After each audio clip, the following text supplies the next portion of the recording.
Mussa Azzan Zungu ni mwanasiasa mkongwe wa Chama cha Mapinduzi ambaye amehudumu bungeni kwa muda wa miaka 20 mfululizo.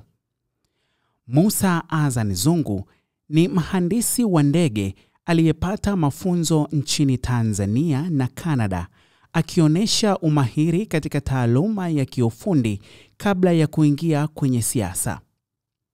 Kwenye uzoefu wa kibunge, amekuwa mbunge wa Bunge la Jamhuri ya Muungano wa Tanzania tangu miaka ya 2000 na amewahi kufanya kazi na maspika wa 4 tofauti, jambo linalompa uzoefu mkubwa wa kiutawala na kibunge.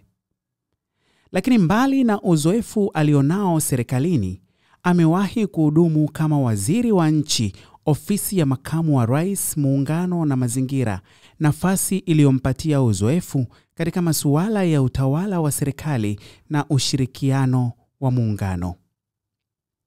Kwa heshima na sifa binafsi, ni mweledi wa kanuni na taratibu za uendeshaji wa bunge, mtumishi wa umma mwenye uadilifu aliyejitolea kulitumikia taifa kwa uwazi na uaminifu, na ni mshindi wa nishani ya vita ya Kagera kama ishara ya uzalendo na mchango wake kwa taifa.